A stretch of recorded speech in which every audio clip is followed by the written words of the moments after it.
Canada desperately needs doctors, but despite the need, highly qualified international medical graduates can't just step in and help. You're supposed to invite them. Because getting licensed in Canada is a long, expensive, and often unclear process, especially if you didn't graduate from a Canadian or an American medical school. Let's break it down. Let me break it down for you.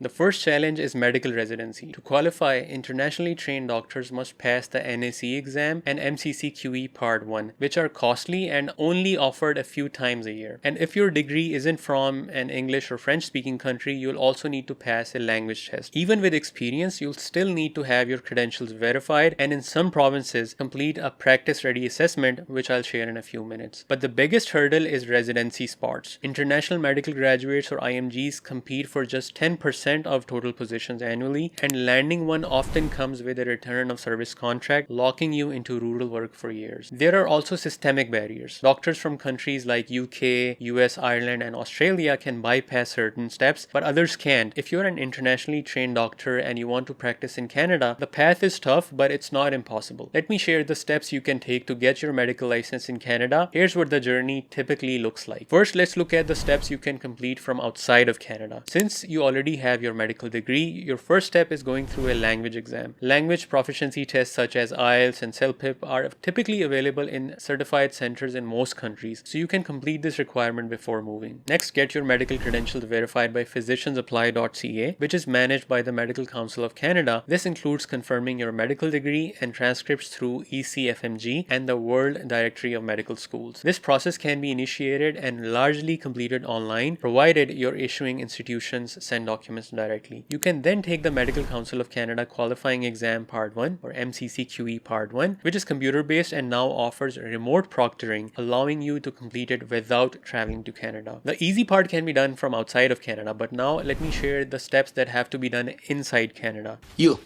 Pack your bags. The National Assessment Collaboration, NAC OSCE, a clinical skills exam must be completed in person. This exam tests your clinical knowledge and decision-making skills and is required before you can apply for residency. Once all those steps are done, you have two main routes. You can either opt for residency match, CaRMS, and apply like a Canadian grad, or you could opt for a practice-ready assessment. It's basically you working under supervision in a clinical setting before being fully licensed. CaRMS is Canada's national residency matching system. It's the traditional route and the only way to become a specialist here. The competition is tough, with only about 10% of residency spots going to IMGs. If you don't match, you're stuck waiting another year, and even if you do, residency is a long haul, at least 2 years of family medicine and 4 to 5 or more for specialties. On the other hand, practice-ready assessments are designed for doctors who have already completed postgraduate training and practice abroad. Instead of starting a full residency again, you go through a short 3 to 4 month clinical assessment, and if successful, you can begin working under provisional license. These programs are currently offered in these 7 provinces. The biggest advantage of a PRA is that you can often be licensed in under 2 years without competing through CaRMS, and the system recognizes your prior experience. But there are trade-offs. PRAs are almost always limited to family medicine. They come with a mandatory return of service in rural or underserved areas for 2 to 5 years, and the spots are limited and competitive. So while PRA is a much faster route, it definitely comes with strings attached. And when you compare the two timelines, CaRMS usually takes anywhere from 3 to 7 years before you're fully licensed, while PRA can get you practicing in under 2 years, but it often comes with a service commitment attached. Once you've passed the exams and completed your residency or PRA, you can apply for the LMCC, which is one of the final steps toward full licensure. Next, it's time to apply for provincial license. You'll need to register with the College of Physicians and Surgeons in the province where you want to practice, because if you watch my previous videos, you'll already know by now that while the general process is similar, each province has its own rules. Most internationally trained doctors begin with a provisional license, especially if they haven't completed residency in Canada or don't yet meet the national certification requirements. A full license means you can practice independently with no restrictions. It typically requires certifications from the college, Royal College, or the College of Family Physicians, passing the MCCQE and a Canadian or equivalent residency. A provisional license, on the other hand, is a temporary restricted license, often issued when there is a doctor shortage. You may be supervised, limited to certain roles, or required to work in rural areas, but it can get you in the system faster while you work toward full licensure.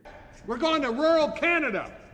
In many provinces, IMGs are also required to work in underserved or rural areas for a few years after training. It's part of what's called a return of service contract. Let me share the provincial requirements across Canada now. Alberta offers provisional licenses through PRA-AB, often with a return of service commitment. You'll need to pass the Therapeutics Decision-Making Exam, be sponsored by Alberta Health Services, and work in underserved communities. BC has a PRA-BC program and offers provisional licenses to qualified IMGs, but you'll need a sponsor, usually through a health authority, and must commit to rural or regional posting. Saskatchewan, home to Saskatchewan International Physician Practice Assessment Program, is one of the more IMG-friendly provinces. They accept certain international credentials and offer clear paths to practice under supervision. Manitoba uses the Manitoba Practice Assessment Program for provisional licensing. You typically work under supervision for at least 2 years before applying for a full license. Ontario is interesting. It does offer provisional license, but it doesn't have a formal practice ready assessment program like other provinces. You can apply directly through the College of Physicians and Surgeons of Ontario. However, most positions require sponsorship or a job offer. And if you train in the US or certain approved countries, you might be eligible for faster routes. Nova Scotia offers both full licenses and defined licenses, which require supervision and sponsorships. To work with Nova Scotia Health Authority or the Isaac Walton Health Centre, IMGs must complete the Nova Scotia Practice Ready Assessment Program, which accepts doctors from certain approved countries like UK, Australia, New Zealand, or the US. They also have clear return of service expectations in underserved areas. New Brunswick, Newfoundland, PEI, all three provinces offer provisional licenses and accept candidates through PRA programs. Each has unique timelines and return of service contracts. PEI even offers a 1-year hospital training program to help IMGs integrate. If you're looking to work in Yukon, the Northwest Territories, and Nunavut, you must already hold a full license from another province since they don't offer provisional licenses directly. The good news is that if you are trained in countries like the US, UK, Australia, or Ireland, your path may be shorter and more streamlined. For example, there is reciprocity for family medicine with these 4 countries. Suppose you're certified in family medicine, such as holding the CCT or ABFM, you may be eligible for direct certification by the College of Family Physicians of Canada without additional exams. In addition, some provinces like Alberta recognize the USMLE. If you've completed all 3 steps, it may be accepted instead of the MCCQE Part 1, simplifying the exam requirements. Finally, once you obtain a full unrestricted license in one province, you can transfer your license to other provinces, often without repeating major assessments, provided you meet good standing requirements. So let's bring it all together. Yes, Canada has a doctor shortage. Yes, the system is complex, frustrating, and slow to change. But the truth is, change is happening slowly but surely. We're seeing more provinces open their doors to internationally trained doctors, pilot new assessment programs, and even update their licensing laws.